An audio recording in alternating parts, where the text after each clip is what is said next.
Excellent week-end, Nabayi Kongomani Nyonso de partout à travers le monde, libre débat, Tokotani Susupono Kosola, Penza Mawe, Talibino Bayi Kongomani, parce que tous Aliwana pour apporter Bino surtout des bonnes informations. Et Yamboavato Banda, breaking news, Natongo Yalelo, Uhuru Kenyatta, ex-président ya Kenya, nommé na Union africaine comme facilitateur ya processus, ya Nairobi, Oya Banda Kipe, et Sengeli Assis Sayango, et Paiwapi Bako Zelaye, déjà na Kinshasa pour un séjour il y a 48 heures, et Sengeli Ba échanger la séance de travail na président de la République Félix Antoine Tshisekedi Tshilombo déjà ba kozela esika maman ali solo tokobeta lelo na libre débat ya poso to sala ka évaluation ya ba grande actualité chef de l'état autaki ko yamba ba communauté Hutu na Tutsi congolais est-ce que bazala ka soki bazala ka te mais déjà c'est reconnu comme tel ayambi bango asoli na bango esengeli cohésion nationale unité nationale ba kongomani banso balo ba monoko moko qu'est-ce qui se trame derrière est-ce que yamba yo traîtrise topé trahison et conseil malisu sauter parce que par le passé, acquaintance d'Abango et la qui ça suffisamment que mingi va pencher à côté à Rwanda et que ça la mingi pour cette fois va pencher à côté à République démocratique du Congo et que ça la bien pesé. Est-ce qu'à la limite ce n'est pas l'option de Vital Kamerhe qui s'applique mais sans l'avouer parce que Kamerhe Alobaki option à dialogue paix approche il y a qu'on rassembler bato que ça la mingi est très souhaitable na yango peut to zonge na mayo etali économie à RDC comment ils allaient brader toujours abandonné entre les mains des étrangers ba banque pratiquement ils allaient kokende entre le maire et la communauté ima tout au batubari kolobake ba financement na bango le kaka mingi na nzela ya Kenya est-ce que le lot RDC azali ko fongola misute que un jour ba koki koti aye à genoux na mayo etali secteur ya ba banque parce que après BCDC Equity Bank le lot Kenya et uti ko Mbappé banque ya Sika TMB et comme le lot na compte na bango est-ce que nous pouvons prendre ça au sérieux pour la quota sur le comment la promesse à chef de l'état ko komisa ba kongomani ba millionnaire et comment ça doit se passer ba kongomani ba kokipe ko créer ba banque to ko sura yango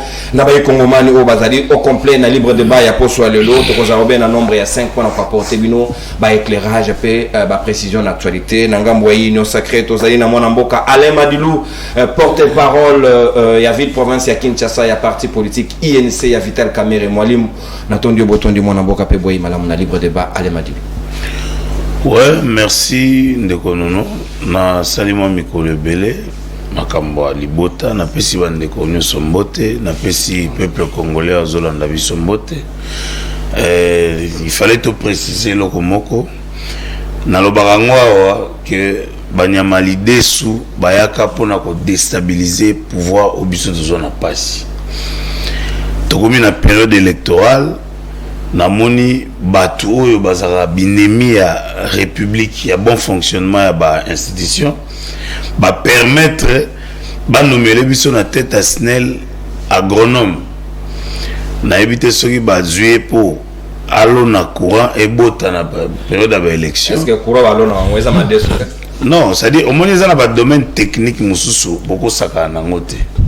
C'est-à-dire je pense je suppose que Mokonzi Mboka azaki au courant parce que le domaine net va SNEL wana ba tchaka même pas ingénieur à ISTA, faut être ingénieur civil. Awa ancien DG Kayombo où azo foot à lelo les rigueur mingi ba ko babakangi injustement la présence où azo foot les rigueur parce que net tout le dossier ba journalier tant on a lancé opération ba engagé ba journalier national liste bimi ba politicien belé ba tcha bana na bango ba te belé ndalo ba kité ba journalier ba risquer ba revendiquer puisque ba se retrouver te yango ba stoppa ka liste wana mais les loba ba utiliser en contre. Alors awa tozomi tuna les loyo balobaka na droit la liberté est une règle et l'arrestation est une exception mais tant que bokangi mutu bokolo bateke to kangiye après tout ça la banquette or mutu wana jusqu'à preuve du contraire avant d'arananda officiel ya SNEL. Vous comprenez? C'est-à-dire apparemment ils ont abattu oyo balingaka ba remplacer la compétence par l'incompétence. Merci. Parce que ceux qui ont le dossier au bazolobela dossier à Olive oyo nouveau DG azara DG anda kenda ko signer en Afrique du Sud.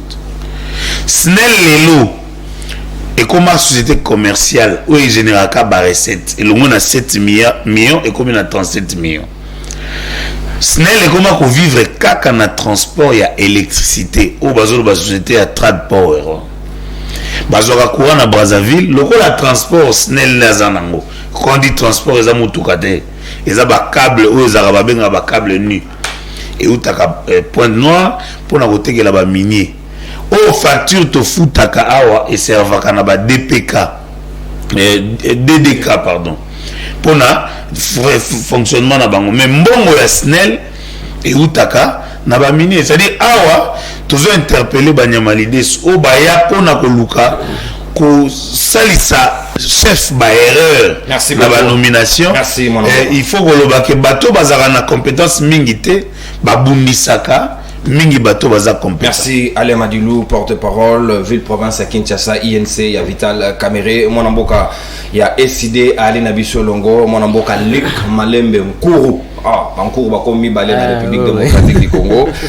Il y a Zali Moko ya bayu au cadre ya parti ya province ya Ituri, to Ali na Elongo, mon amboka na tondi botondi pe boyi malamu. Bon retour de Martin Fayulu déjà l'hôpital Kanonsa. Voilà, na pesina mbote na bato nyonso bazolanda biso et puis mbote na ba ndeko nyonso to. Biscuit et les gars 1 minute te na wota la chrono pour. Oyebi ke biso ndenge lobi actualité eza retour triomphal.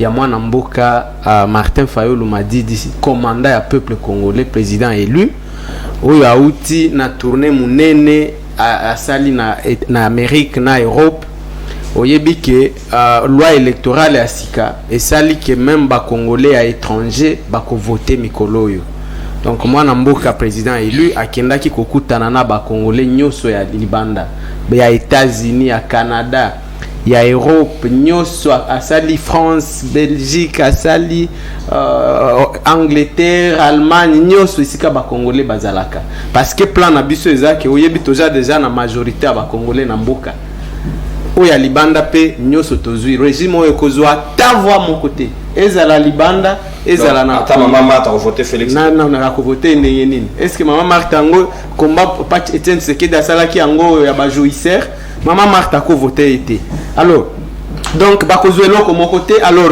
loko kamwisi biso c'est que président na biso azozonga lobby dimanche to komelaki ville ya lobby marche na bino wana alors au moni ndenge bato bazo se contredire bango moko babengi ke to sala cohésion nationale balobi ke to loba nini langage moko devant bitumba to ndimi Maintenant, si on est venu au Kolobela biso qui est en président Fayulu azozonga mo BBC na sortie médiatique na ya soka lobi caméra iba 57 millions est-ce que ça compétence incapable est-ce que ça non toloba kite ke toye ko sangana lisima ya individu toloba tozaki clair toyaki koluka musala te pa ya Chilombo azana musala kopesa biso te biso nde pouvoir na biso donc toloba ki tozo sangana sima ya armée na biso na mboka na biso sima ya régime te mais tondimi cohésion nationale alors soki bato balingi bitumba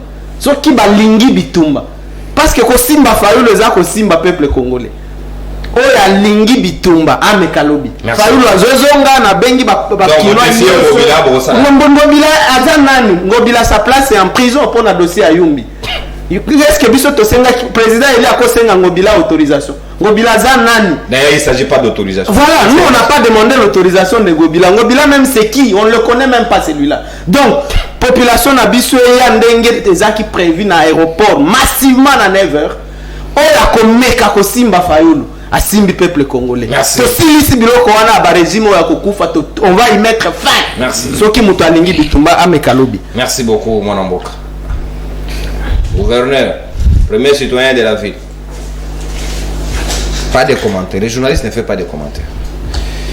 IDPS, coordonnateur, il y a la présidence solidaire, il y a parti, mon amboka, Flori Boatouka, Ali Nabiso Longo, Mounier est toujours à la pointe. Idéologie ne tombera jamais. Mon amboka n'attendait au bouton du Péboy, madame. Merci de Golonon, Boté, Boté Mingi, na Libako Betiso, mon Konalelo, Boté Nabaninga na plateau, dans notre raoune. Yo Loba.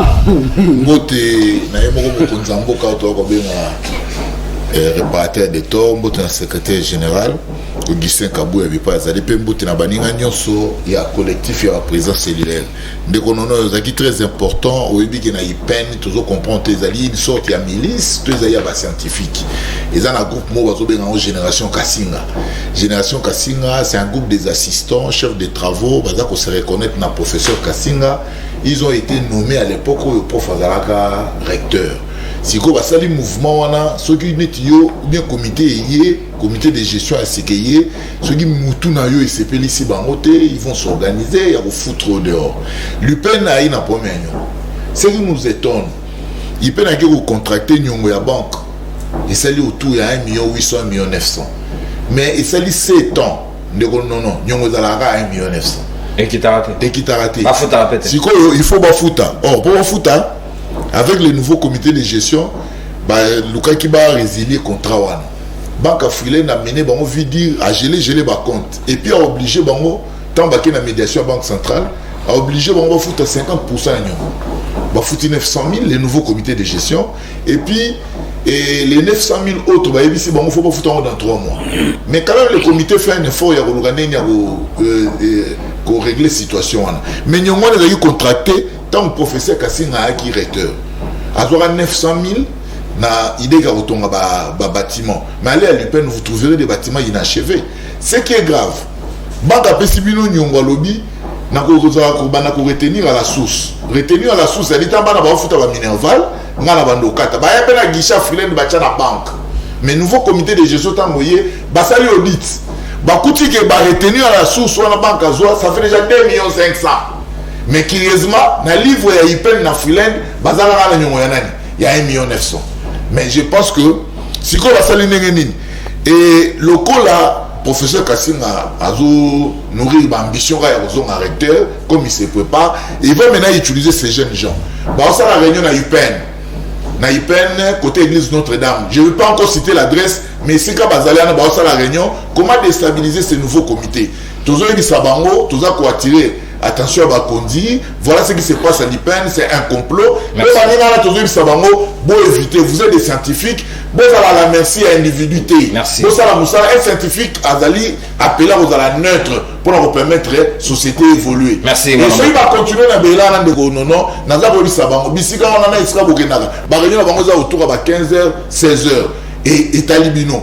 Bisika vous la réunion et talibino. On va vous considérer comme des milices ou bien comme un mouvement insurrectionnel pour déstabiliser l'institution. Merci mon amboka Fleury Batuka IDPS Tozali Pe Namolobelia Peuple l'analyste politique Dano Kefula Ali Nabiso Longo mon amboka Boko Mesana Ndenge Moko apesa couleur ya communication na yeto ko mesana na nini mbote na yo mon amboka pe boye malamu les chouchous de la diaspora mbote ndeko nono mbote na ba kongomani nazana bango na tonga lelo mbote na ba kongomani pe bisika bazali kolanda biso bingana ba toko mesana monike toko mesani na nini na pasi to na solution bena na esengo ndeko nono mutuna neza très capital otuni mutu baloba mutuna mutu na ba problème na yaza kopisa c'est ba problème le beza ki époque Kabila le ba problème za ko continuer on a changement na Congo yena nte tu dis que tous à la capacité ya koloba même bandeko ya nyosa mon frère ami Kefuri on a le ba muta maelo atikala na IDPS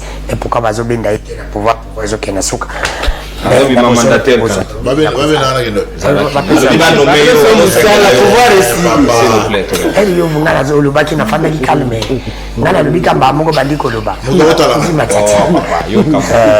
C'est pour te dire que nous changement dans Congo. Nous était na bosolo pe bosimbo. Ndiko nono limbisa o katanga na a biscuit belé tem na pas problème de belé. 1 minute. Pardon vraiment. Non, non, je l'ai en malam. Problème à liboso ça non nazo battre coluna. Embouteillage de l'usage de la ville province à Kinshasa et ça n'a pas commis une commune c'est pour te dire que c'est terrible. Alors deuxième chose ils allaient dossier mauvais accord de la CNSS. Il y a une famille papa na banga zalaka sous directeur na CNSS Zunga Benza famille wana CNSS il fallait foutre bango de compte final CNSS il foutu de compte final na bango famille ko Zunga. Et ça se rend compte que CNSS a calculé qui mbonga papa na mama bi abandeli calcul et babandeli calcul CNSS a reconnaître bébé na yi afuta ngombo fa baksali konda et ko coïncide que banda ba bandoze la CNSS a baksali konda baksali mwasi veuve ayi kokufa lokola veuve akufi na CNSS bafutaka mwana ya suka na aji oyo azali ntina 25 bakati el papa wana akufaki mwana na ye ya suka azalaki na aji ya 7 mois el mama ye okufa mwana akomi na 18 ans babandi kofuta mwana oyo na 18 ans na 19 ans na 20 ans bakati balobi ete nkombo ya mwana bakofuta ezalaki na liste oyo paka wana tikaki alors que papa nabuti bana 7 na mwasi na ye bango nyonso bango abota libanda te. C'est pour te dire que CNSS ou la futa na banyongo na barira famille bakati balobi nini et que c'est là ba recherche na bango famille basali balobi non pour dossier na bango ils a bloqué et pas de sous-directeur Mbenza sous-directeur Mbenza ou azalaki na problème na papa ba c'est lui qui est en train de bloquer na DG oyo azobima siko azokenda na des autres peut-être candidat so basali ko uta la CNSS ko kena na des autres oyo akanga ba journaliste wana mengana ko banga te pona dessus to keneti na so comme futi Jean Simon aibi dessus na la mitoni sur quelle base vous bandez ko futa mwana même bongo na bango ya bari oyo bo calculer mabe parce que la CNSS le ka basala ne bana nteme mo ba lo ba ko futa pena pénalité parce que bango to ba calculer mabe pas comme foot le col à moi na oyo asenga ki dette le gars problème c'est comme moi na oyo asenga ki dette aliba comme mukola zo kama commerce ça le col ba foot ya asenga ki 5 millions kala ba bonga ba 5 millions de francs congolais ba ba lubi ke 5 millions moi to pesa ote to pesa 2 millions ba bibi pe 2 millions moi na ya signé même si il faut solo là il y a 2 millions de francs congolais solo là la ligne 2 millions de francs moi 2 millions de francs congolais solo là la ligne abina ko solo là ke erika moi na kei moi il a dit balonguli comme on est liste à kofuta ya on a 5 na bosolo pe bosse mon habit tata mon konje kolo omoni bilana za da ya kubeba et ba bazo même ça sur bilana ils a partenaire ba déjà CNSS merci beaucoup na bosolo pe bosse mon landela dossier ya sur directeur Nzunga Mbenza o matriki na ezali 09 63 on peut se matriculer la sur directeur 09 63 X na suka c'est pour te dire que na bosolo olobi chef de l'état de la Mexicain bando si mais moule beta ko tsanga kabila beka kabila kala gouverneur bila beta ki jasa c'est pour te dire la 5 minutes tata mo konje kolo na bosolo pe bosimbu ala de la de ce alors pour ko suka nsusu non bomba wana ko kota ngona malobana non na peso na transition malobana yo ko kota ngona ko mo ya suka je te dis que hier j'étais na zalaki na Joseph Désiré Mobutu mwana Mobutu pour la likambo Italie Lupango oh ya Joseph Désiré Mobutu de konanga na bosolo pe bosembo c'est ça le grand problème premier associé azali ko sala baje na gouvernement congolais à travers ministre incompétent puis sur mabilu pour la koboto la famille Mobutu na bosolo pe bosembo na ko sanga tata mo konjoko na baji no luka commission oh ya ba DG ya ba conseiller na yo ba conseiller musu ba ya ba la de la dossier ba pesa yo vrai rapport puis sur mabilu azali à complicité dans le monde conditionnel na libanais wana est-ce que un libanais na idée na bedani na koyela lupango na un libanais na kata liba pe après de ça mutango pe ni zaka même famille mutu tata mokonzi kolo pardon ata pona honneur na bino bokomba président to batela ta valeur na merci beaucoup dans le c'est ça likambo to kana kata likambo mbara moko dossier wana isengele sila lelo Mobutu ce n'est pas papa papa ce qui va ministre oyo ya ba non ya là habite plus mobile là urbanisme papa ministre na Mobutu bana Mobutu donc ba Anthony lobi to moni ba wana balabala demande Anthony avec Anthony Tshisekedi na balabala ba boto li bango lupango ce n'est pas correct ou bien bana plus mobile wana écoute-toi non écoute Azata on va pas parler de lui ici il n'est pas un bon ministre. Carton jaune, carton rouge, précision s'il vous plaît. Moto a repalangana tellement que vous avez belé na zoba et malamo va bimer article espace moto a katisinga moto ko kimbalamo. Floribert, Kabila Forever, Junior Petit. Moi namboka na tondi botoni pe boyi madame. Oui, merci beaucoup ndeko nono. Na pesi mbote na bakulutu na ngana partager na bango plateau na tongo ya lelo. Na pesi mbote na les jeunes oyo incarné changement ya classe politique Junior Petit. Na pesi mbote na autorité morale nanga Joseph Kabila kasi ndeko nono tikete na ebiso ke honoré a pris et puis toujours continuer na banquette que dossier à Jean Bosco Kayombo eza ke basenga ki a adhéré à IDPS ex déjà snel oui basenga ki a adhéré na IDPS era boy na eko adhéré na IDPS de ba résultat aux on singi pas le bas quelque chose de comme ça oui nde ba résultat ozomona ke akeko se retrouver lelo na kati ya prison ya Makala et bao bandimaki na bango. Maintenant je regrette ça que air bandimaki donc IDPS ndenga zana akomi kosala makambu na ba sentiment ya kotondisa bato. Vous pensez que même bato nyonso batondaka na serbe nzete ya IDPS ba voter ndeko Antoine? Même ndeko nanga omona nga kulutu nanga Flori Boatuka voter ndeko Antoine te parce que ti lelo ba pesi était c'est là. Non, c'est là. Flori pour voter mon canton bolote. C'est là. C'est bon. Il écoute à voter. Le sambo nanga à chaque jour de konono ezalaki na dossier RAM. D'abord, j'appelle la justice à Kokavota le dossier à DG SNEL plus rapidement parce que ça dossier moko ezaka acharnement. Ceux qui m'ont adhéré à l'IDPS, il faut se retrouver dans la prison. Merci beaucoup. Et plus rapidement, la bande au Sambela, Nzamba Sungangai, Asunga Pena, Moutounion, Soalia Kambongo, Yaram, à se retrouver dans une situation difficile. Les lois la vérité bimi pour la ministre, il y a Petentik. Kibasa. Hollandi, le dossier n'a été ndenge toyo keliango. Nengazawana a sala de toutes les façons à rompre ba contrat et belé. On aurait appris par la voix d'Entingi Pouloulou qu'Endeko Kibasa pour un avantage nae azwaka 3 millions de dollars chaque fin de semaine. Donc mbongo ya ram botondi angote.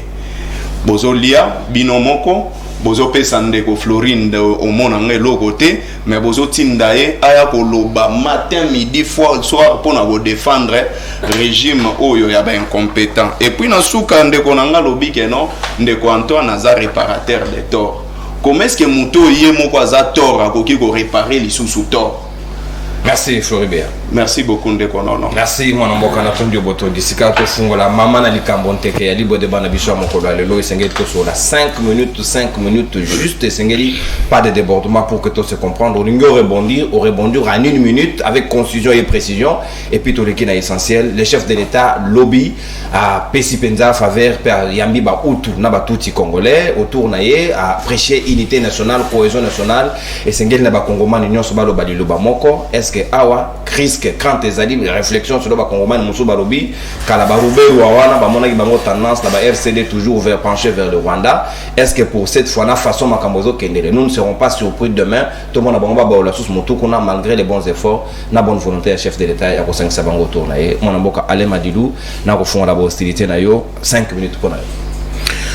Merci Nekonono. Na vana kota na nani na monagi il fallait quand même na moni na okinde konanga ancien rebelle ninga zoloba. Ah ouais, ancien rebelle. Ndekonanga o ya Luc Malembe eside. C'est quoi ça papa? Na oki comment? Na oki tangazo affirmer. Au moni la constitution est claire. Constitution loba Fayoula lobby 57 millions caméras. Tout Congolais a le droit de se marier avec la personne de son choix. Mais va préciser ma vie de sexe opposé. Est-ce que vieux Fayoulou a s'opposé dans la loi on a dit? Oui, Fayoulou a pédé. Non, on a tout ni. C'est déjà question. Parce que mon contradiction moussou c'est où t'as ba malédiction. Pendant la période de procès, vieux Fayoulou a lobby caméra a subir acharnement. Mais à l'équipe na chaîne internationale pour l'Obake, Kamere a volé, c'est-à-dire au moins élégance dans le langage, rhétorique, et c'est le qu'il faut qu'on apprendre. Et ça va botama nango, la verve oratoire. Mais tu comprends que azana ba pratique moko ya salaka et cause peut-être et babysier façon ya kolobato ya ko réfléchir. Parce que tant que se contredit, et puis tu pas affirmer, et ça on dirait, aux autres j'étais au propre de la justice, où il a quitté caméra faute de preuves. Justice, où il y a kanisa, même par Nengalo Baba, vérité des urines, où il y a des urnes, papa. Na rêve. C'est-à-dire que gérer na moni, tant la moni de quoi c'est rebelle à l'hôtel mais la gouverneur. Papa, ah, c'est rebelle à ça. tant na mona télé mais la gouverneur non je n'accepte pas ça. Pardon. Et qui ça y wana for Nazar rebelle na tolérance. Mais c'est ça ma barre. tu me connais non c'est oh la yebinga wa il a jamais non yebinga wa nga qui rebelle non non tu retires ça non sinon je parle ndeko allez m'a dit beaucoup d'élégance traitement on s'est rebelle moninga encore reconnaître quoi appartenir à mouvement rebelle s'il vous plaît on ne revient pas sur ça bon ils ont la conditionnel non enlever ça carrément et dans la bon problème c'est-à-dire awa tant bozo téléma je comprends que bozo gérer na butu bozo comprendre que non il y a un président ko senga gouverneur donc bilo musomo na mutu ça la na butu faut pas au tembe que aza président na butu ya bandoki nyonso Congo mais na moi boye bato musu ba diriger pour na okota na sujet na ngayo au chef de l'état les Hutus et les Tutsis se sont retrouvés est-ce que l'obito a la surprise bon le problème est ça chef de l'état aza garant ya unité nationale yango na sengaka chaque jour que mokonzi mboka a respecté discours na ye ya kosangisa bato ya ko éloigner na ba pratique tribalisme et consort batuti na bautu soki outi est le rôle ngana utaki est ko comprendre que baza batu o bavanda na Congo nemo batete la na bayombe bavanda na Belgique c'est-à-dire awa je pense que le chef a voulu taire peut-être moi biloko o ezolobamba omoni na discours na biso tolobaka toza na guerre na ba Rwandais. Vous comprenez? Or, moi je pense à mon humble avis, ba Rwandais mususu bana kati ya Rwanda ba sepela rapé na politique ya Kagame te. Je pense que Togolo ba peut-être un discours que tout ça il faut to bunda na régime ya Kagame. Pourquoi je le dis? Parce que ce qui est dans Nord Kivu na Sud Kivu, au sentir que bato ebele baza ba rwandophone, c'est-à-dire ba rwandophone ba vanda na biso to vanda ensemble. Peut-être le fait que chef ayambi bango eza pona koluka kolongola na munoko na biso discrimination. Joël Muka, image on appelle ça que wana il faut pas afficher lenga yango photo chef de l'état kangina baninga banso. Tokei mona. Il faut kolongola na munoko ya ba congolais discrimination parce que bandeko na biso wana basenga ki je pense que tant basengi bayamba bango na mokonzi mboka eza pona koloba ke biso na discours oyo ezo se propager lelo tozo risquer tokoma à la merci ya ba pratique ya malamu te, c'est-à-dire bako banda ko attaquer biso on toza batu o tovandaka na Congo. Je pense que koyamba bango mokonzi mboka lingaki vraiment à terre ba malentendu, c'est-à-dire to changer discours to le mon sentiment to le ba peut-être que guerre tozo kene nango oh il faut to gagner ils a contre régime ya Kagame parce que même on a kati ya Rwanda ça na pas régime ya Kagame était na pas on a dernièrement moko ya azaki na régime on a azaki na Afrique du Sud il était en train de dénoncer. C'est-à-dire dénoncer bah caractère dictatorial il y a régime il y a Paul Kagame. Donc je pense que les chefs en recevant tout ya réalisation défilement des images na background s'il vous plaît. OK. Tout sina Hutu ils a peut-être pour interpeller biso na discours na ba débat politique tolobaka peut-être que guerre il faut to kenenango na régime ya Paul Kagame et non na Rwandais parce que ça risquerait ya koluka ko traquer même Rwandais au baza na sol congolais. Merci bien, mon Mboka. Allez, Madilou, ta d'antenne consommée. Sikawalik Malembe, le chef de l'État, a reçu Robert Ouazaki de la partie Namugabo, Alexis Guizaro, ministre de l'infrastructure. Bango Soba Kotani, autour, il y a chef de l'État, rassurer que attachement à Bango et Tigali Nangambo RDC, nullement ce sera le cas avec le Rwanda. Est-ce que nous sommes sincères et Bango peut avoir la sincère Nabiso pour se sentir poignardé dans le doté, comme on dit, toujours. Merci, Ndeko Nono.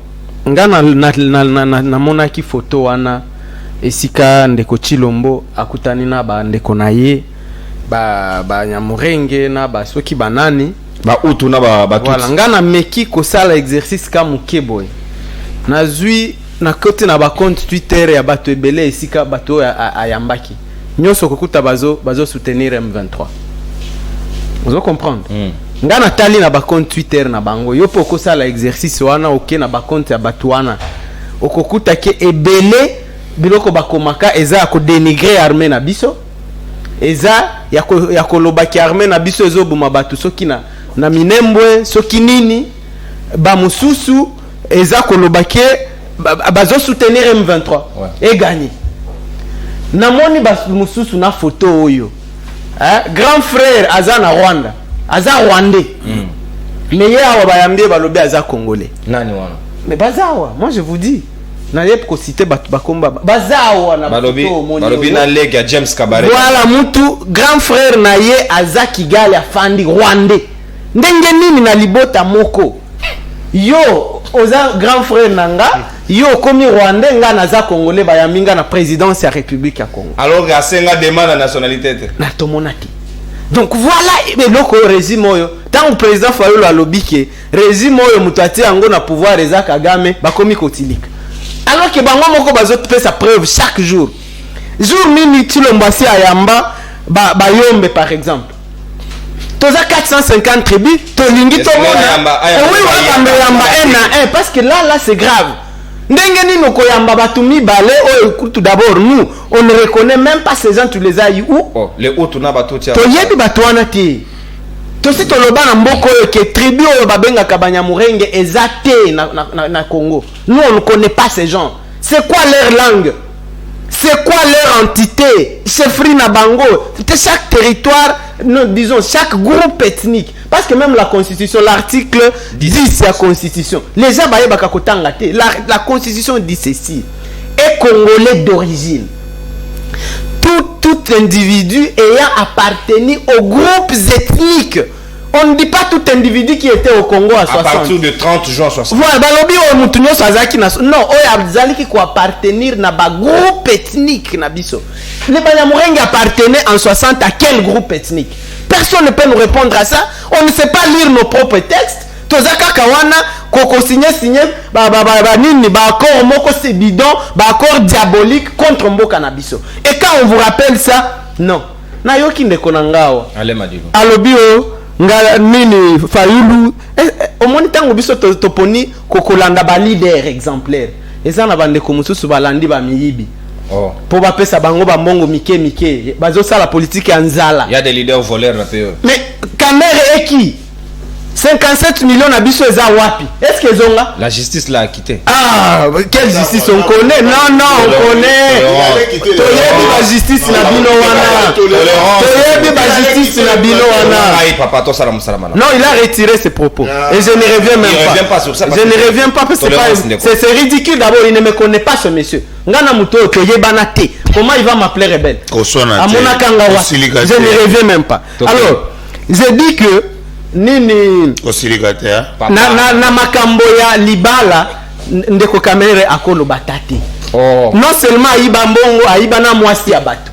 Fayulu est marié, ça fait 40 ans à une femme qui s'appelle Madame Esther Fayulu. Donc Fayulu a d'abord demandez-lui, la femme qu'il a c'est la femme de qui? De qui? Donc aiba non seulement mbongo mais na mwasi ya bato likolo.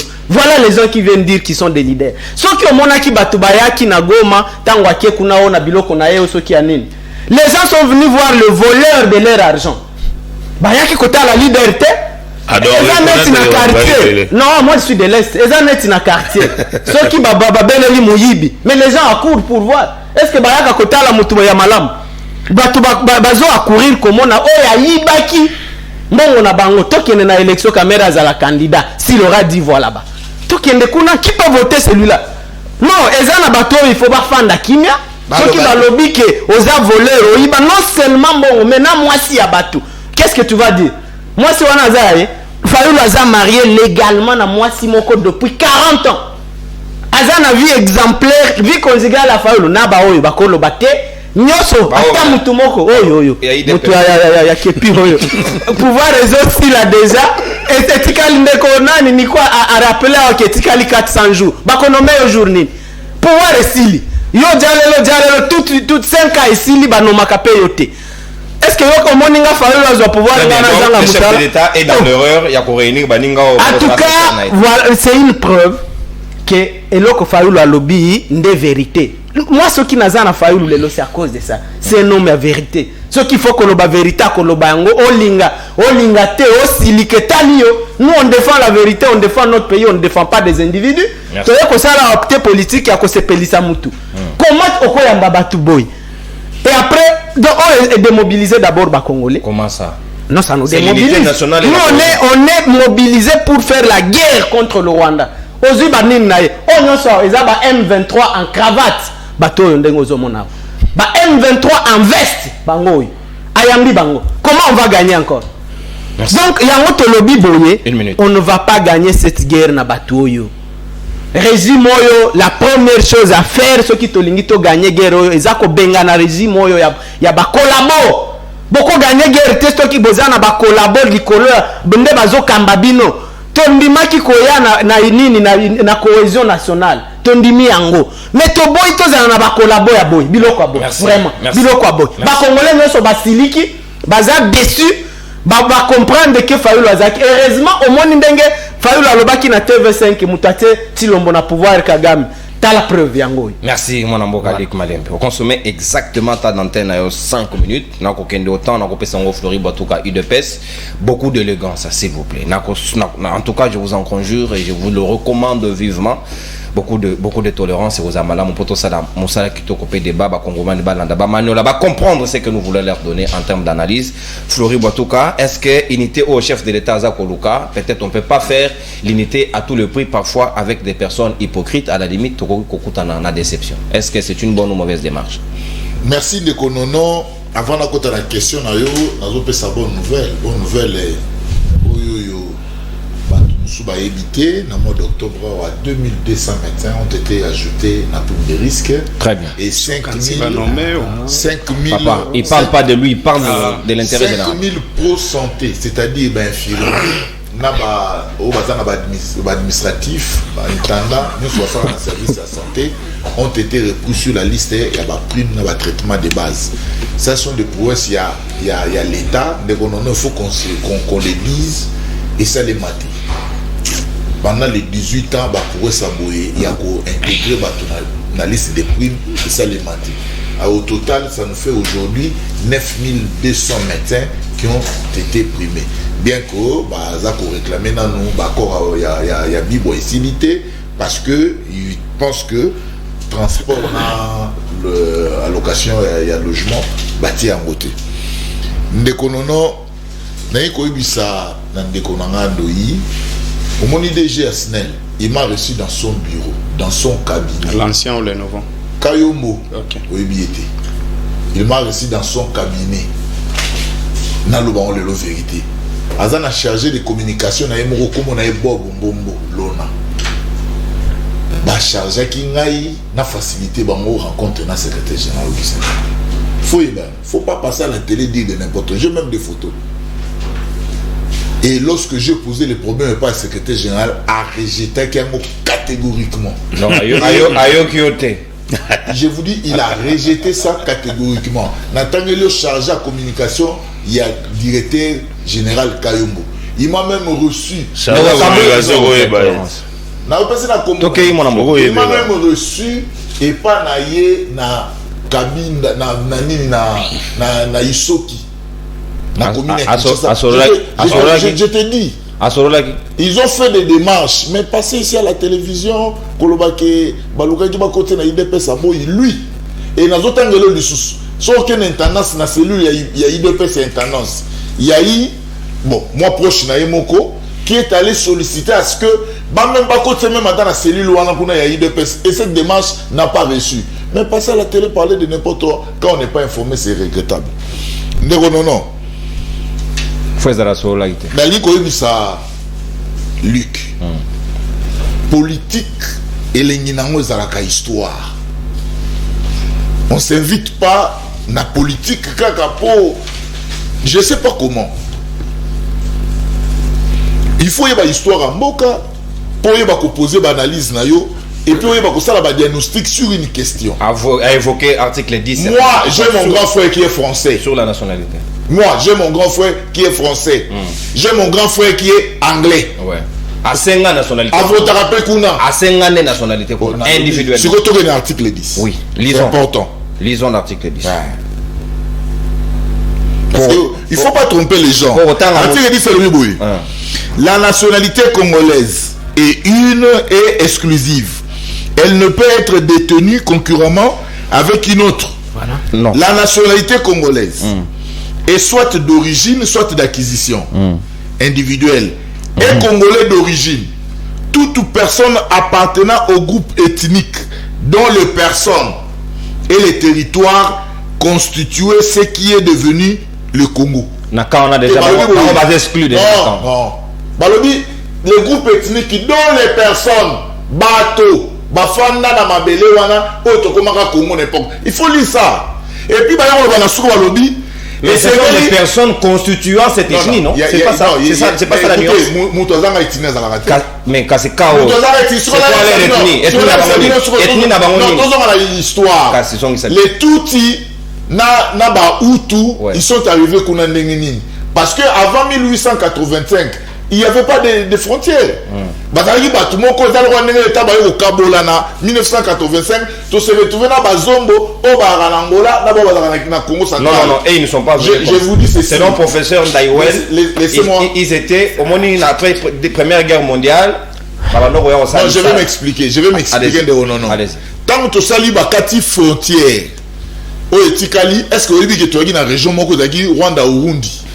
Là, c'est une annexion. Ce n'est pas une région, c'est une annexion. C'est comme ça, la colonie. Pardon, le Burundi, le Rwanda, non, l'Ouganda c'est l'anglais, et le Rwanda, on va dire colonie allemande. Allemande a perdu la Première Guerre mondiale, ça la conférence de Versailles, la traité de Versailles plutôt, retirer la colonie, annexer la Belgique, sous tutelle. Les cas de Cameroun, et les autres. Comment ça s'est passé à cette époque? N'importe quoi, tu vas faire la annexion, tu vas balaniter, tu vas botiter. Il y a un moment article il faut maintenant toute la loi organique pour déterminer les conditions. Soit il y a origine, soit il y a acquisition. Mais il y a évité ce qui est loi organique, et ça peut exister jusqu'à aujourd'hui. Non. Nous avons une histoire. Même à l'époque coloniale, à l'époque belge, puisqu'il y avait un grand espace dans l'Est, il y avait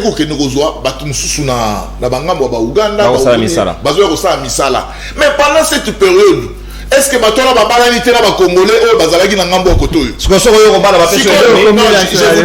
je vous dis ceci. Lorsque histoire à Mabélé, acquisition Mabélé, c'est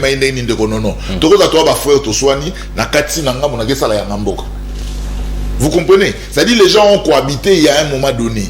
Le problème, il y a Batu Oyo, il y a Batuti, c'est que moi je le reproche. Influence au fait au Balingara Rozouango sous-région. C'est-à-dire quand ils arrivent, Balingo dominer le Korea Balinga, Balingo Linga, Bazo espace na Bango, qu'on s'est victimisé. Et c'était ça le complot. Le complot zali à Bango, on a occidentaux et tout et consort pour la vérité expansionniste na Bango basa anime, Barakanango. Mais lorsque on devient vigilant, lorsqu'ils se disent congolais, bakomi ba congolais mukoni ndeko non bakomi ba congolais na Sun City. C'est la vérité ba toalinga olo bangote. On dit les politique à Tshisekedi, il y a franchise. C'est ce qui met beaucoup de gens ici mal à l'aise. Et puis bah encore la vérité. À l'époque, les Banamouniens sont des Congolais. Non, quand nous sommes arrivés en Afrique du Sud, bah Roubaix on a RCD puisqu'ils étaient puissants. Bah obligera qu'il faut bah reconnaître bah que baza ba congolais pour que bah hostilité ça la mine. Et si là bah qu'il y a la résistance bah se retirer de la table de négociation. Si bah qu'on convainc bah on va que zona, c'est alors que bah reformuler l'article 10. Et le coup la UDPS à l'époque te posera la première recensement, il y a identification, on va vider cette question quand on va rentrer à Kinshasa. Et aujourd'hui, vu le temps, n'est-ce pas si y a bateau occupé, soit qu'il y a Ouvira, Okekuna, Okuta Bango, parce qu'il y a une influence na Bango. Mon Konzambo il a dit clairement, ce qui bino ba Nyamulenge par exemple, pour la Landaka canal Mbongo alobi Banyamulenge ba existera te. Ezali diminutif moko bo balingeka ko reconnaître bango. Ce sont des tutsi au fait en réalité.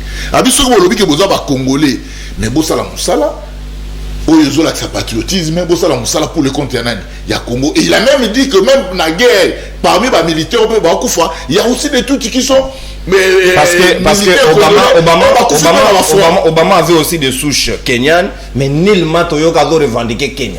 Le problème c'est quoi? Non. Le problème c'est que de notre côté, il faut mettre du sérieux. Il ne faut pas participer à la velléité à Batou, à la complicité à Batou. Ce que le chef de l'État a fait à Koyamba et communauté Oyo, c'est pour parler avec eux, se mobiliser aussi pour une cause. Merci. Parce qu'ils sont congolais. Ils se disent que Baza va congolais. Et puis, ils se disent où ils sont. Non, ils sont congolais. Mais ils se disent, peut-être mais ils sont congolais. Parce que dans nous avons reconnu que Baza va congolais et il a fallu maintenant des mécanismes pour tout vivre ensemble. Ce qui est là,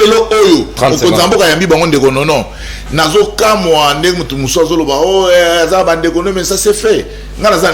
Français, à voter en France, à en France, le roi français. Ce n'est pas que le roi français, mais Moulouba ya Kinshasa, Moulouba ya Mboka nae, Moulouba ya Blogo boy.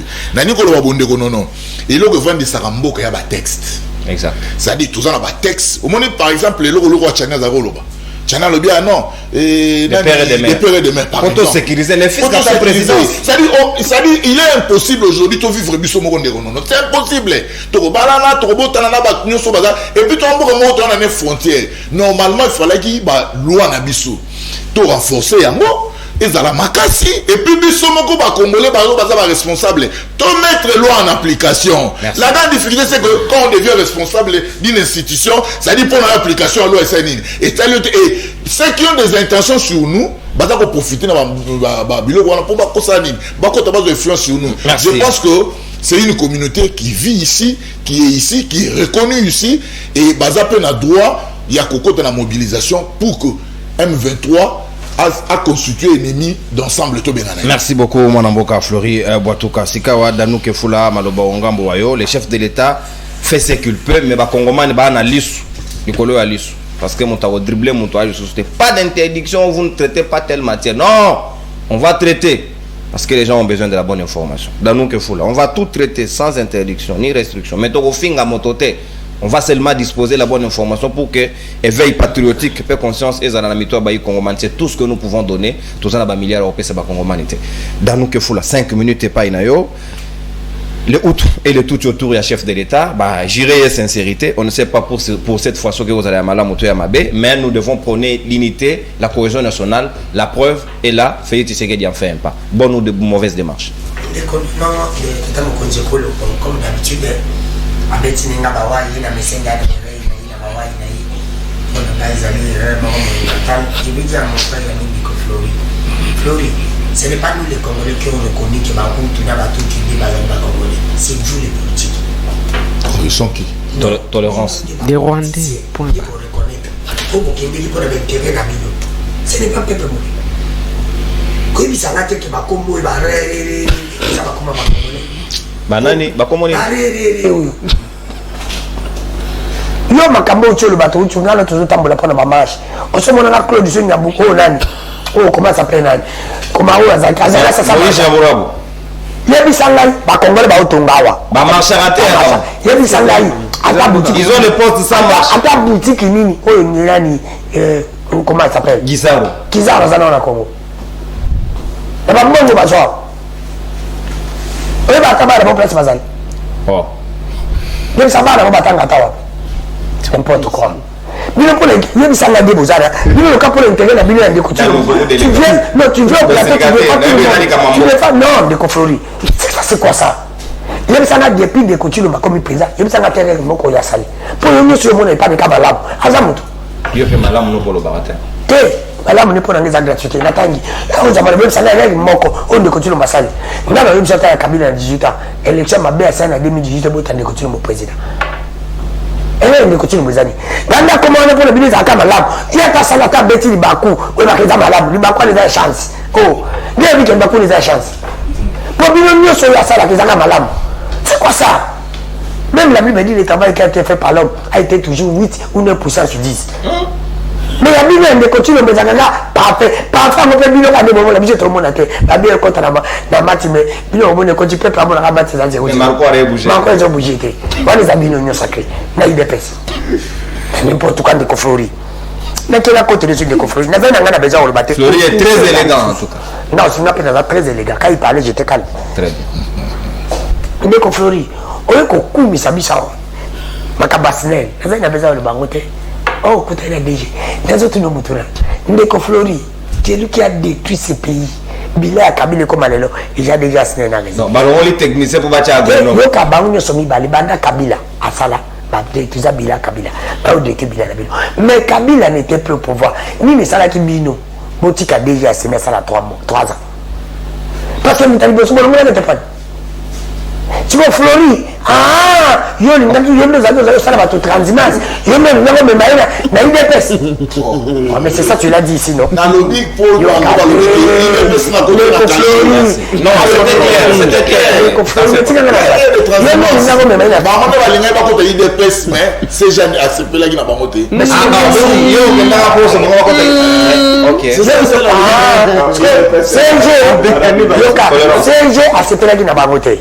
yango là tu vas compter une dépresté Barcelone là il est bien so va compter une dépresté on va tirer la pouvoir ce qu'on a la toute une question mais oui Ndeko Flori ni les salaires qui vont garder bango pendant 3 ans lobela mambo ba tout chose Ndeko Flori et ça connaît que ça que na UDPS bozali na bosolo Ndeko Flori d'accord Michel Moko omoni Snell DG à Snell son temps na DG entrant bango nyoso mi bali bazami yipi.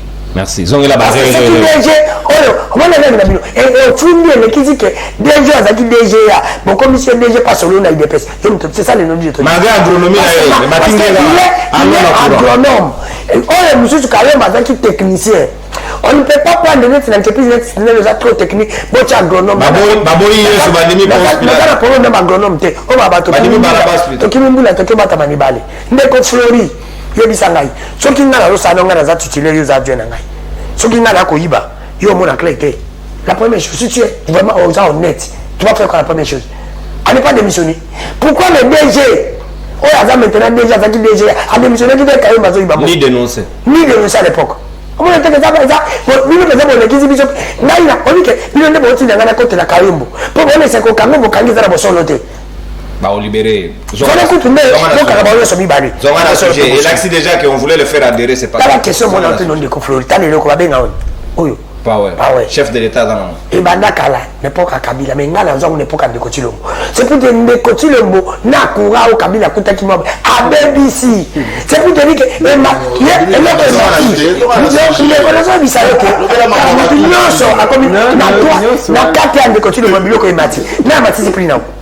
dans 2 minutes. Régime n'a bien dit au bâti. 2 minutes dans nous que faut. Tout le monde a commis. Mais je vous dis que la première, les besoins de la régime va changer. Kabila qui charge, autant que nous attaque aux la même bataille, dans le coup de quoi la bataille. Mais bien le régime a changé aussi. Et comme le régime a parlé, il faut attendre la bataille, attendre la même bataille à Gombe, qu'on les attend. C'est pour te dire que pas tout. On va changer. Nasi na charger quand place koiza ina buta minute. Comment on telle niveau ça dit kuwa comme kamari de ina buta. Régime na bino comme régime. To le régime a changé. Ozo ta mala sujet s'il vous plaît. To comme na régime a régime na bino. 2 minutes dans to quel issue sur ndeko nanga makambo. Tata mokonzi kolo avec beaucoup de respect. Président pour la niko sala biso makambo. Asali onini. Te ndeko. Bato yo kutu na una kanisa gindi. Tata mokonzi kolo fa benga na ndeba nga vileba. Aba tazola na bango te. Azomi lisusu. Mais oui, ndeko fleur, ndeko. Ndeko fleur. On a cambo ya guerre. Tout ça que tu sais. Nalinga Félix, nalinga était parce que j'ai mal le pays. Mais pour le cambo ya guerre, je le soutiens. Aye mon Tu comprends Ndeko Flori? Il gère mal le pays, mais pour les Cambodgiens, je soutiens Ndeko Félix. Parce que guerre, c'est que si les Arabes, la communauté. Pour guerre, c'est c'est pour te dire que la personne ne peut bosser. N'appelle ces exemples, mon con. Qu'est-ce que Roubert nous a fait dire? Eh, maman, donc, c'est ça, Roubert à l'Ouba. Tu vois, ça m'a mis Roubert à Kosala pour l'intérêt de ce Congolais. Tata Mokonjoko la tika kana moyen moko Flori. Et à cause de ça, Congo ya kala. Oui, Kozaki na nguna Zaïre Mobutu. Et ça ka guerre. To signer kaka bitumba. Biso to koyiko Lucas ba négociation te. Yemi sema Tata Mokonjoko la kutana na Rwanda na Kagame bino. Yo kuda mona ko Kagame ko betele maboko. Yo na nobo ya Kagame mozaki na lisa batwana. Na mona kyo.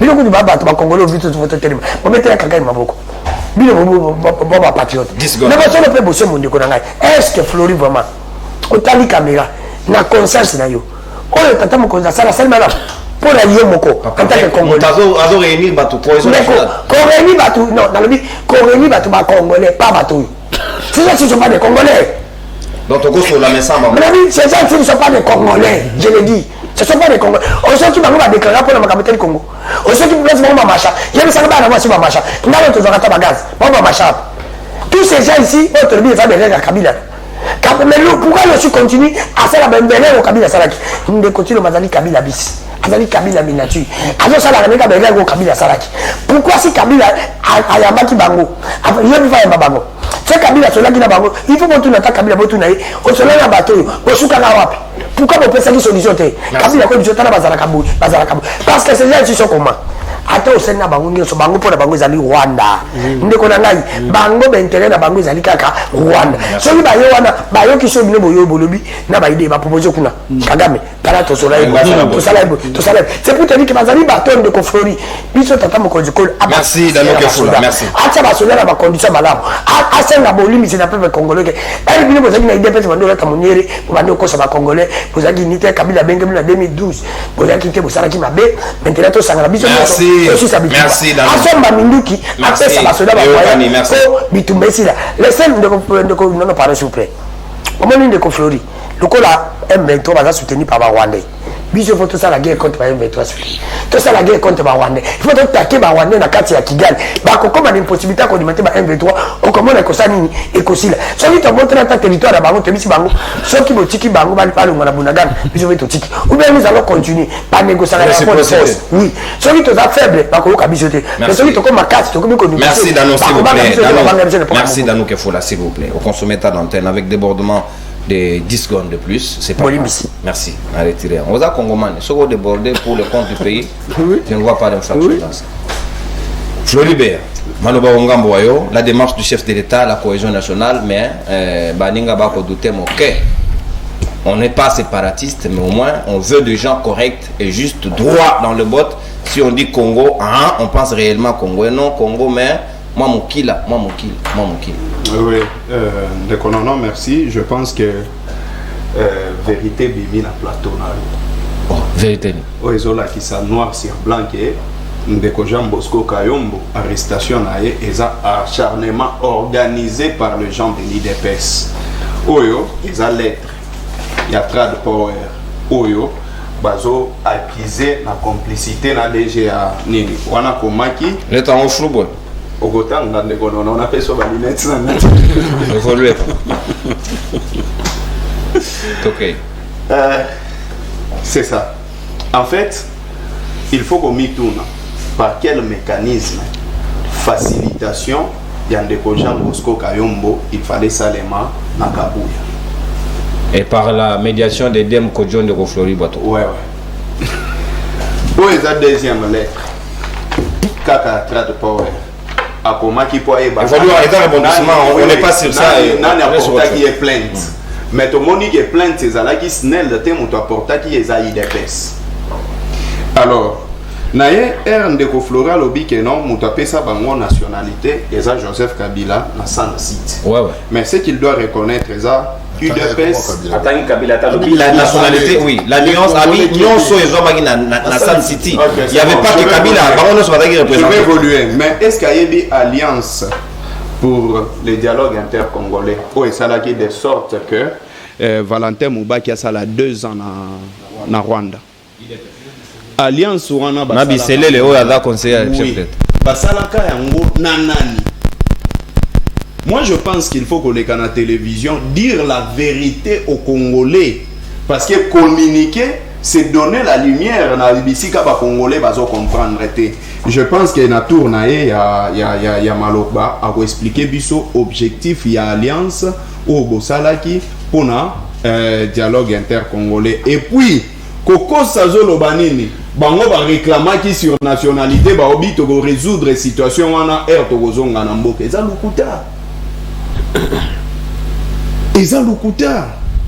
Moi je pense que ndeko Antoine Ayambi communauté ya Batuti bazolo Batuti Congolais, c'était ça. Hutu Congolais, c'est ça la précision à donner. Oui, ça nous devons d'abord préciser.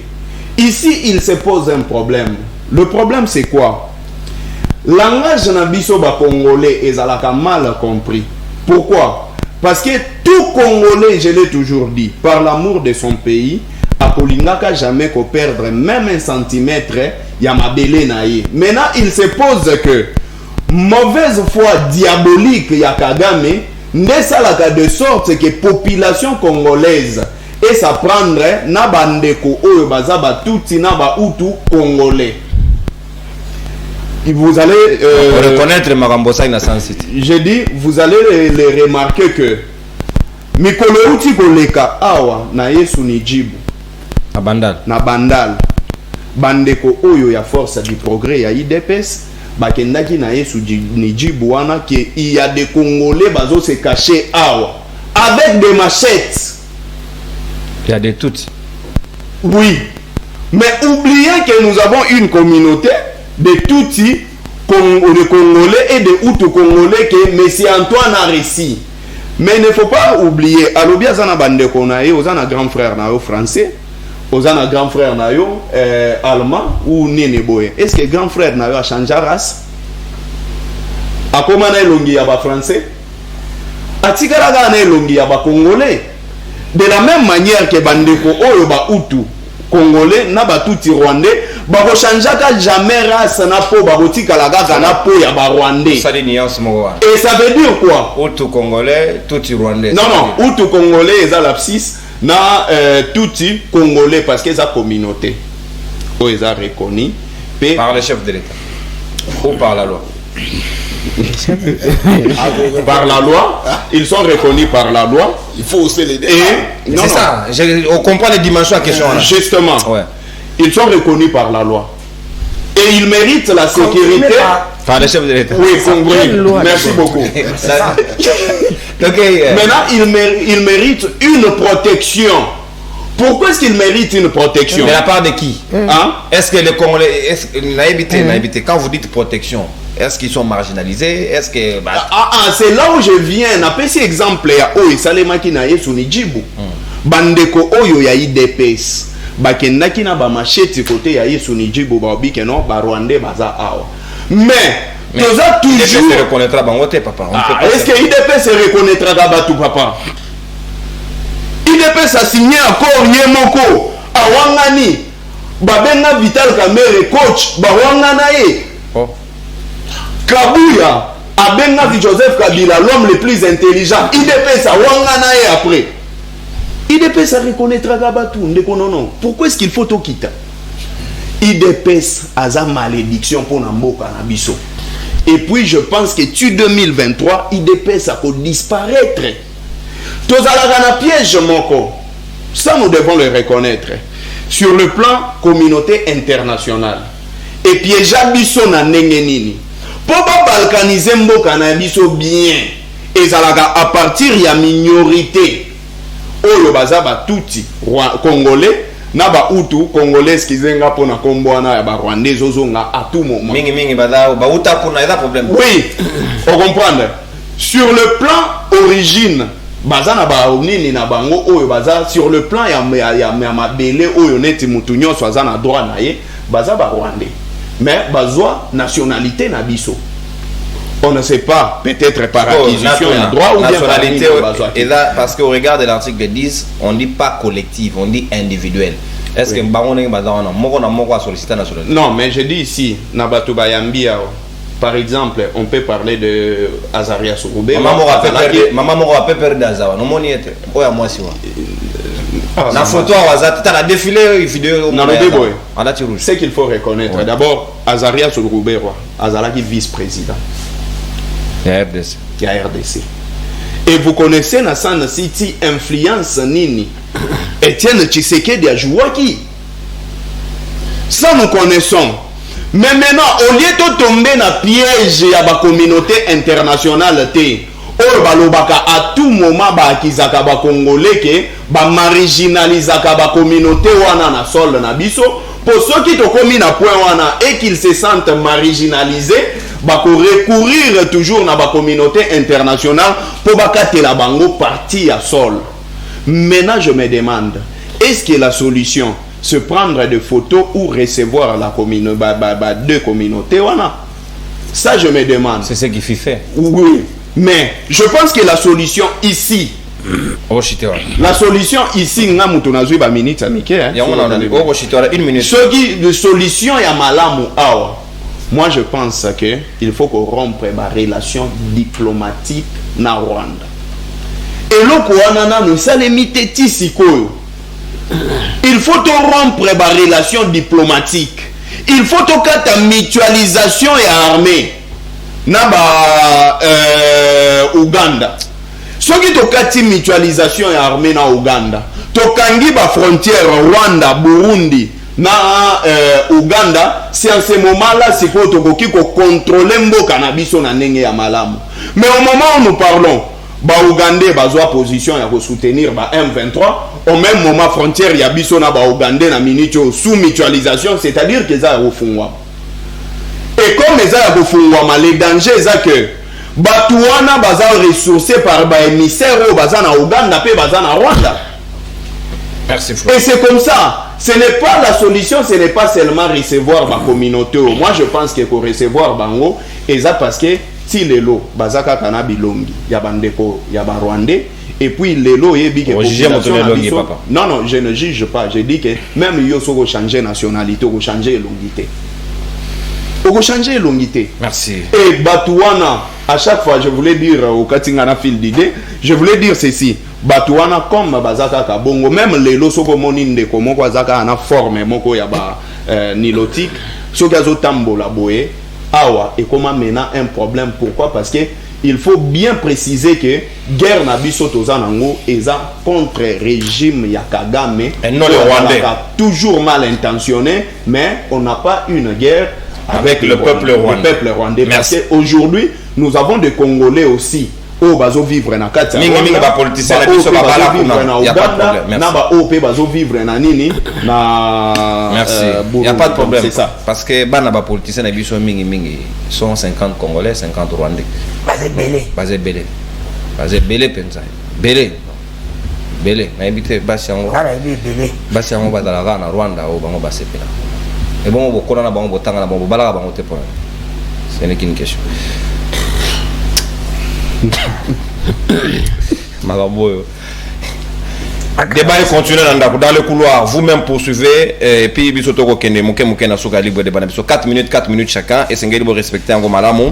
Quid alors de l'économie de la République démocratique du Congo parce que selon certaines révélations, certaines voix s'élèvent balobi to ko fongo la misouté mais notre économie est en train progressivement d'être bradée, contrôlée entre les mains des étrangers de tous bords, indiens, pakistanais, touti. Encore parce que ba Kenyans à la limite ba yé mingi pena na secteur ya banque basombaki awa ekuti ezali na contrôle na bango bakei susu ba utu ko somba susu TMB alors que ba donné na biso les fonctionnaires sont payés là-bas.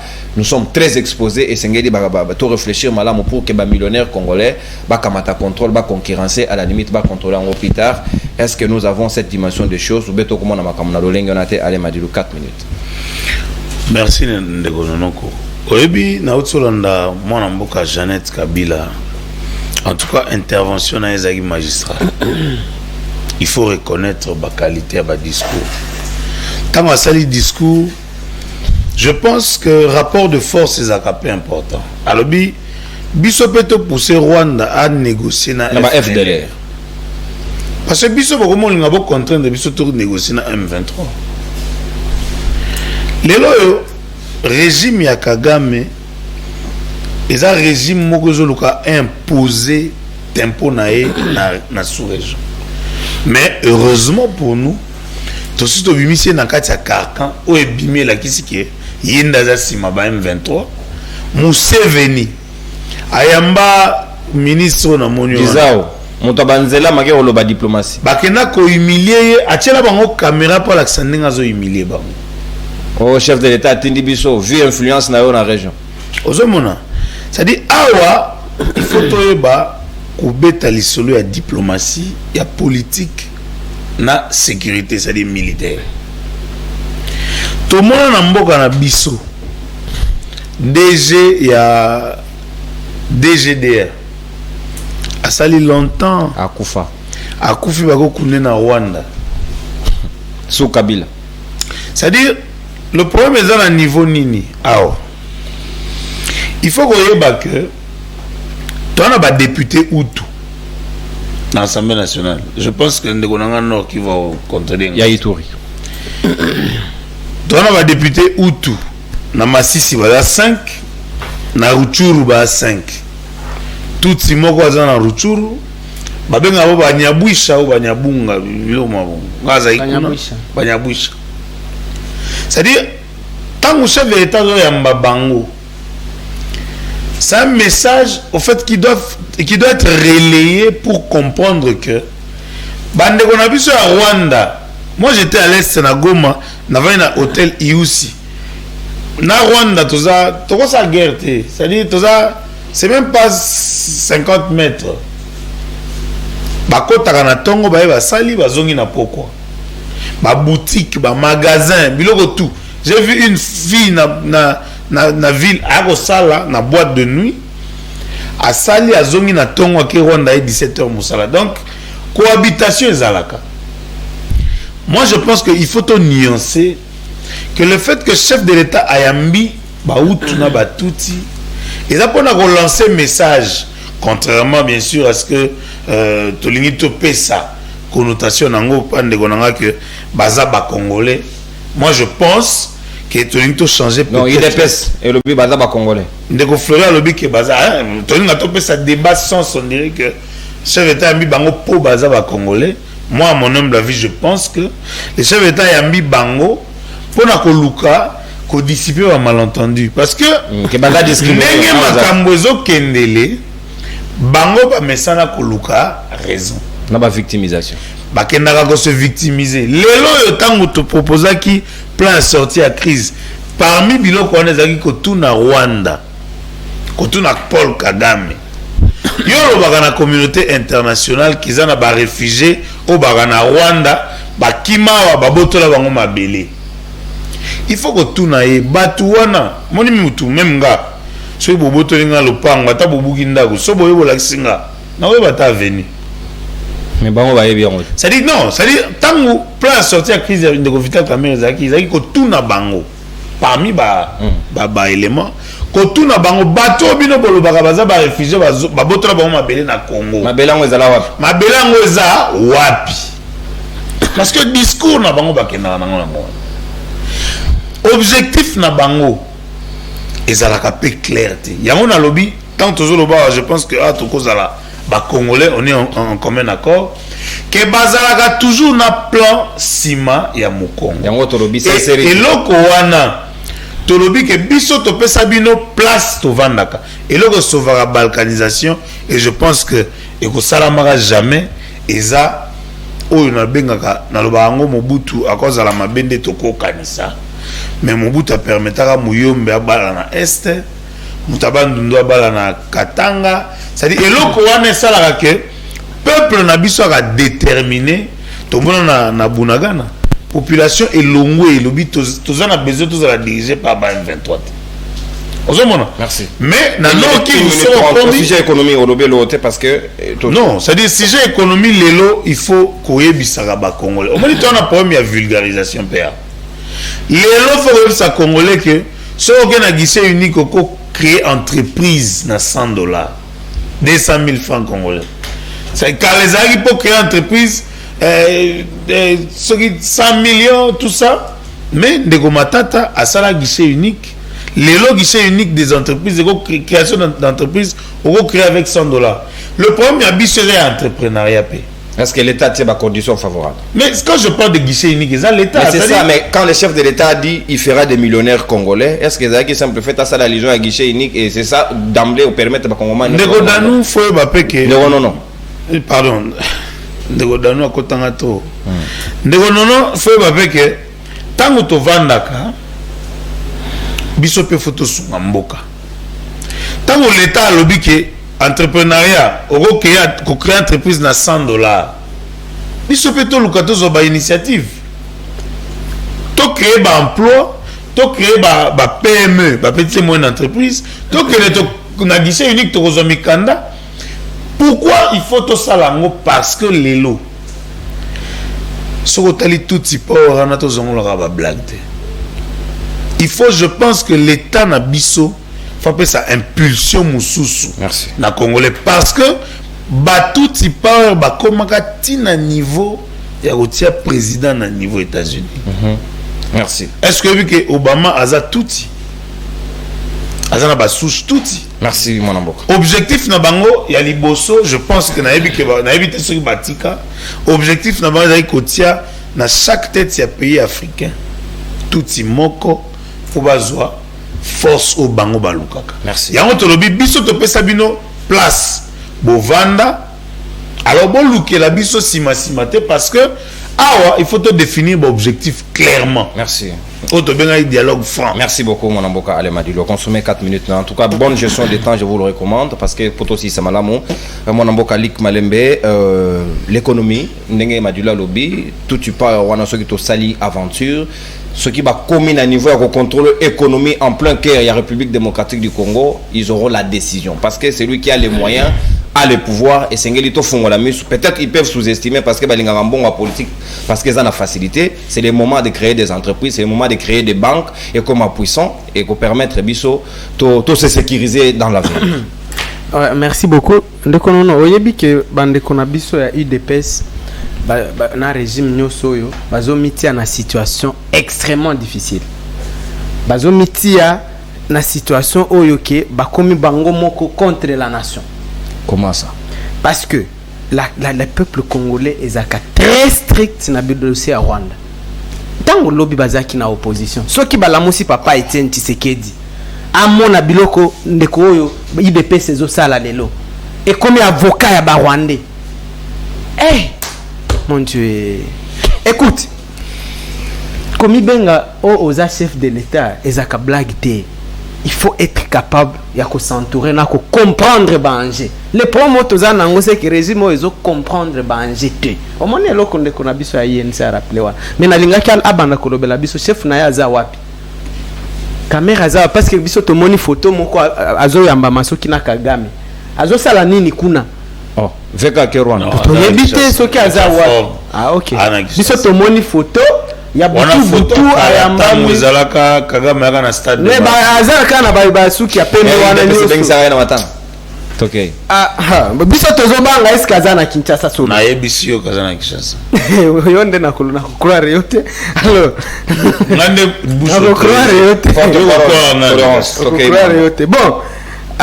Donc économie au moni guerre nyoso yo. L'enjeu c'est ça, c'est toujours économie exasi. Donc résumé va changer tactique tout si pas essayer d'utiliser l'ombo et encadrer ameka kokota na biloko ya EAC c'était une erreur tolobakia bayoki biso. C'était une erreur monumentale. Toza tana ndeko moko na biloko wana te. Et maintenant aujourd'hui nyoso zo se régler kaka kuna. Communauté internationale nyoso zo loba tozonga kaka luan nini. Bazonga soso tozonga kaka Nairobi alors que le peuple congolais ne veut pas de cette histoire. Au moins que Chilomba commis na situation extrêmement difficile. Ayebita il y a une opinion congolaise.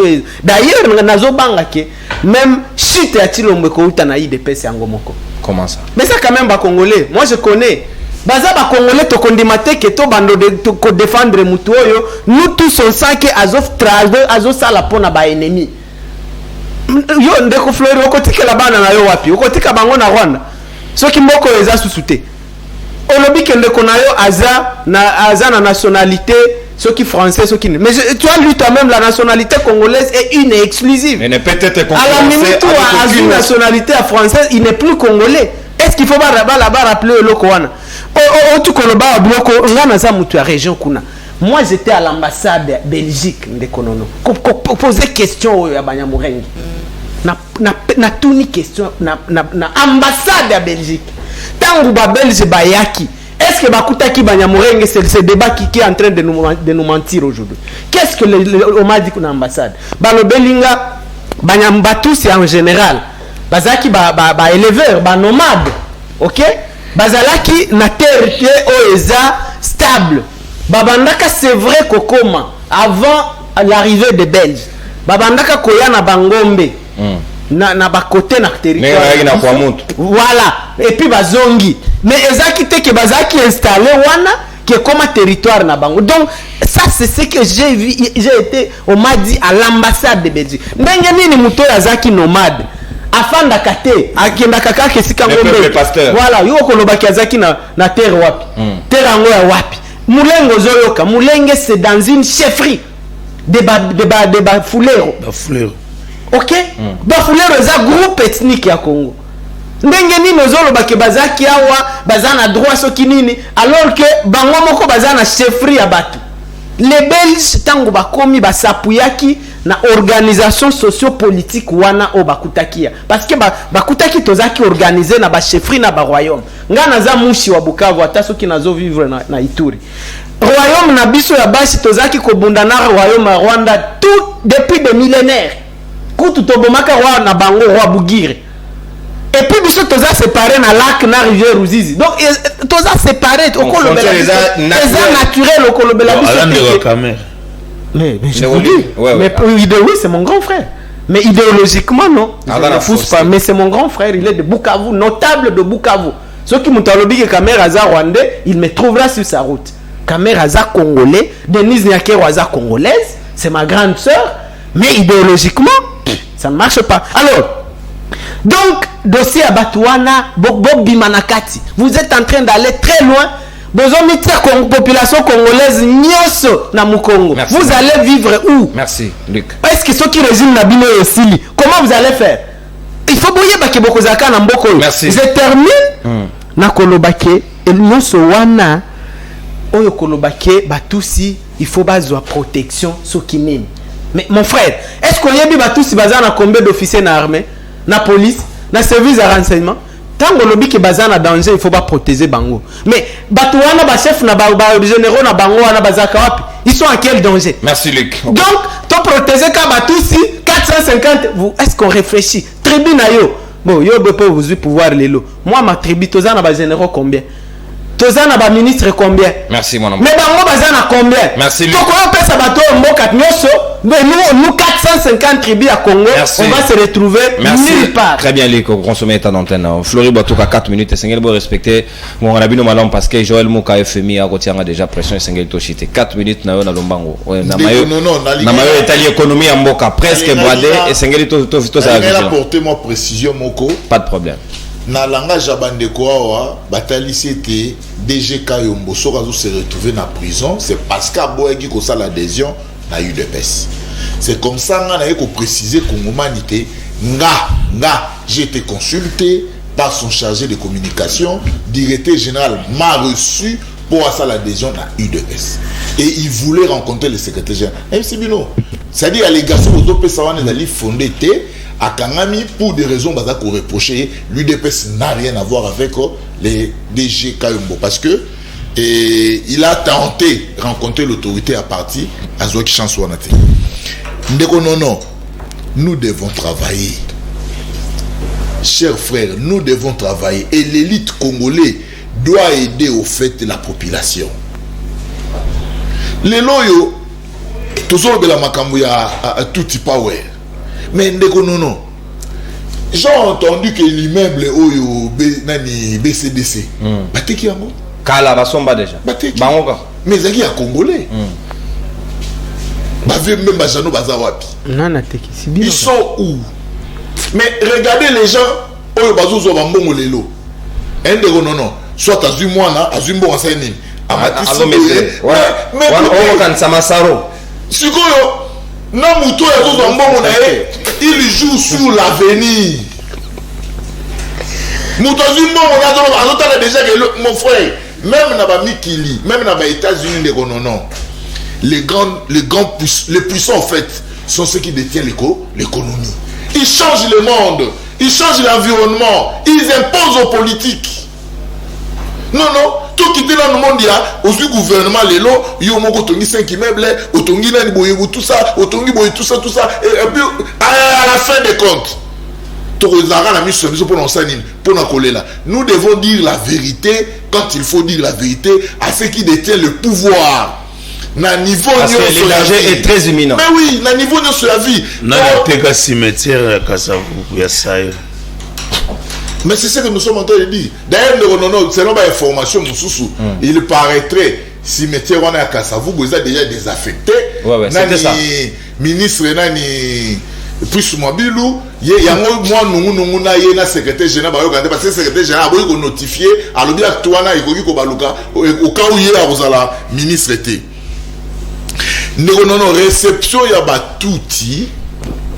Non, qui ndeko madilo alobi awato ndeko madilo za la courage ya numéro côté papa to pesa bango mabel bo pesa bango roi banani et puis mabel la bo reconnaître baza banani ngana ke ko voter Robert va pas voter mais yo zo ba Robert va congolais et en quelle qualité Robert va voter.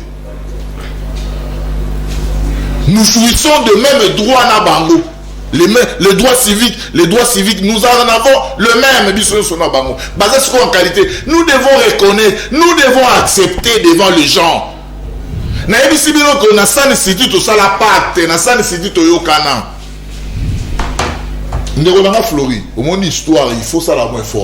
Parce que il faudra avoir des éléments.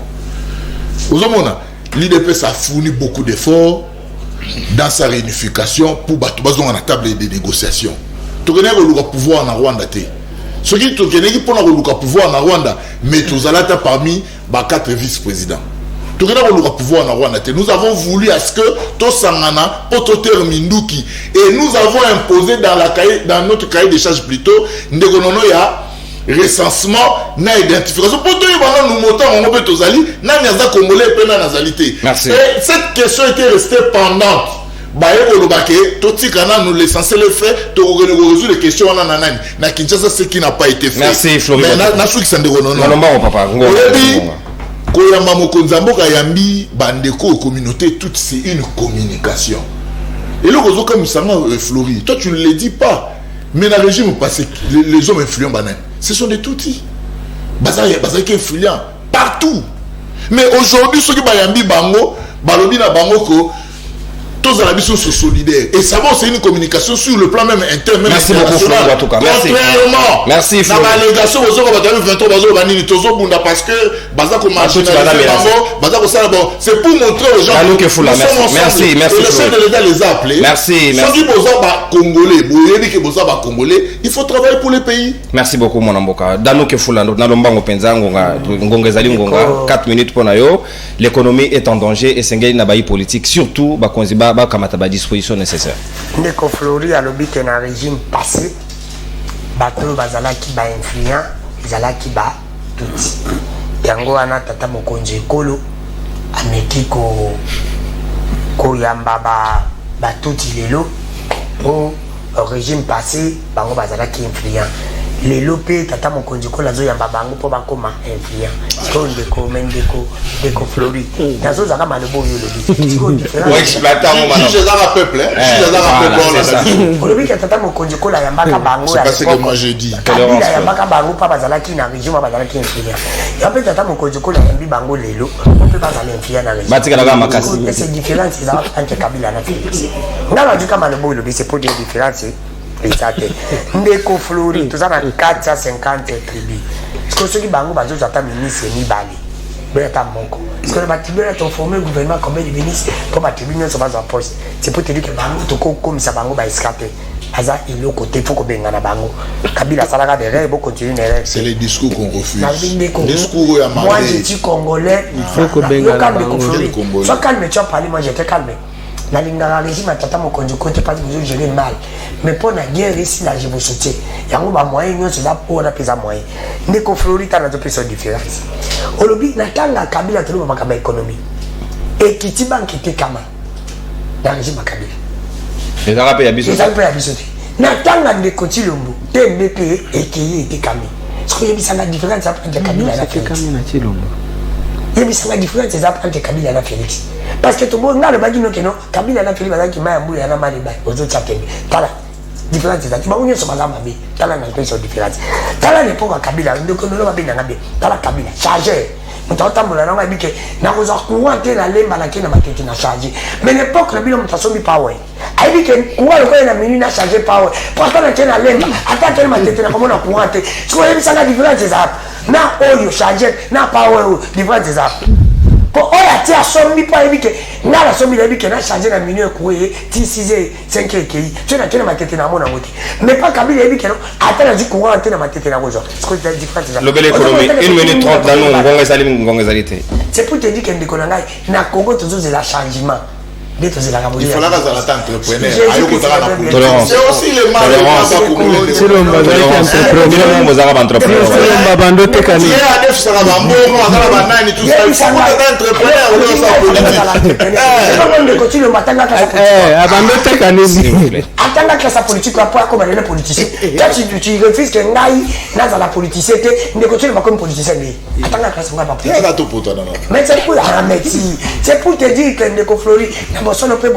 tous à la clé. Nous voulons que le pays change. Nous devons fleurir. L'économie a beaucoup de choses à il faut tous faire attention. Ce qui est Kabila, c'est un monumental. Il y a une économie, il y a beaucoup de choses à la diriger dans la Libanda. Les Européens de continuer à faire ça. Nous devons retomber à l'objet qu'on a la mabie. Parce que le Congo a un problème. Merci. Nous devons fleurir les amis de Kotoko encourager. Nous avons dit que non, au moment où le régime n'a pas ce n'est que normal. 37 ans, vous savez qu'il y a 8. Tu fous 5 ans. Il ne peut pas foutre 5 ans. Oh, la mabé, ton limite. Merci, Dano. Quand la mission te souffre 5 ans, il ne peut pas 5 ans de conflit. Merci, Dano. Tu as tout le monde sous Bahia. Tu as quand même 5 ans. Il ne peut pas se quitter dans 5 ans. Il se trouve à souffrir depuis mon bout de tika. Il ne peut pas continuer à souffrir. Tu peux 5 ans, il ne peut quand même. La souffrance, il ne peut pas régir pendant 5 ans. Il ne peut pas tika 5 ans. Bon, qu'il ne peut pas 5 ans, on peut me dire. Je peux pas comprendre tout ça. N'appelez comme Matama Neti Yokomi.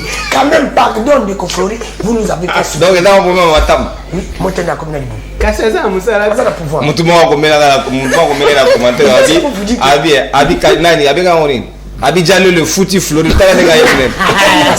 Flori a comme mon code. C'est pour te dire qu'il a besoin de faire bosser mon frère. Moi, j'ai cité papa mon code, je colle, on a cité. Merci. Il a mon soutien.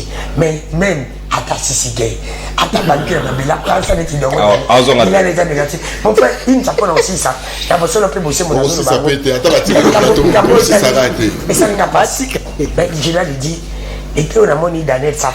La vidéo naïe en tant qu'Ibé à 5 pardon on a reçu un politicien congolais toko misali kambo ya safu neti communique pas contre arrêté bato ba iba ba million attends tout bon côté merci d'annoncer le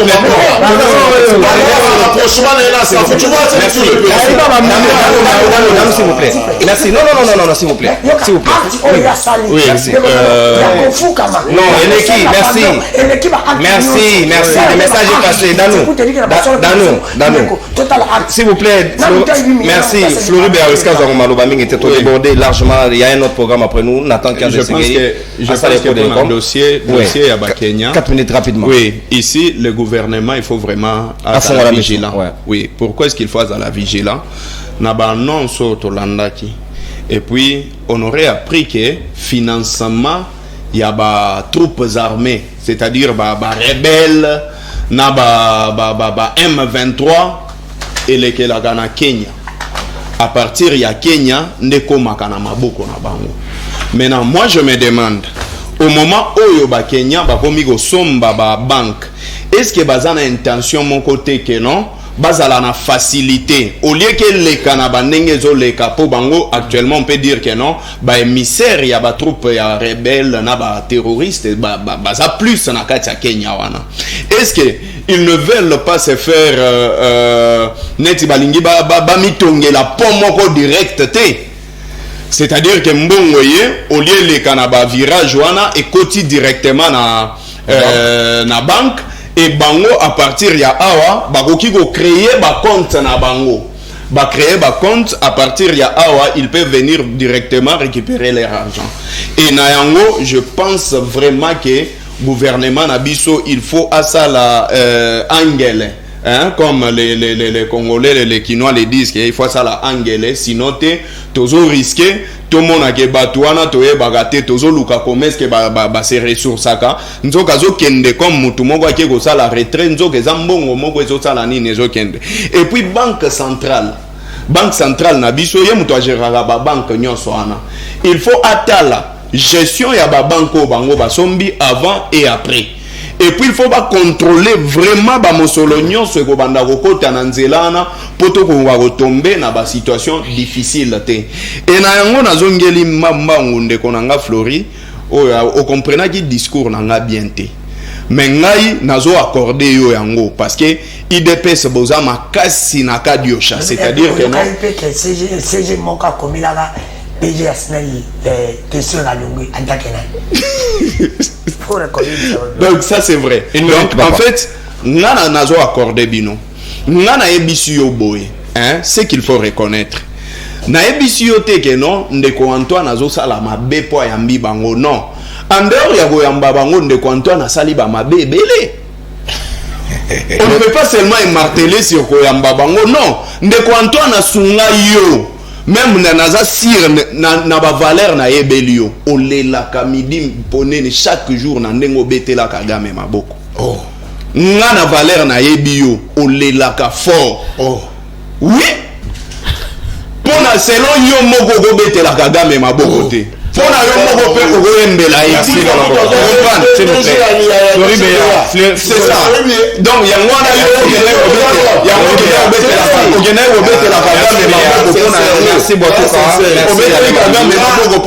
merci mon ami merci s'il vous plaît. C'est comme ça. Merci s'il vous plaît. S'il vous plaît, tout débordé largement. Il y a un autre programme après nous, s'il vous plaît. Message des téléspectateurs, pratiquement 30 secondes, on va la boucler. Bonjour, libre débat. Vraiment, je suis désolé de l'analyse de mon frère de l'UDPS. De l'époque, il y a l'époque, il y a Kabila. Il dit quoi? L'époque de Kabila, Kagame venait peut-être pour rentrer dans la même journée, créer l'entreprise. Oh, je n'ai pas bien compris en tout cas. Le message est vraiment très entremêlé.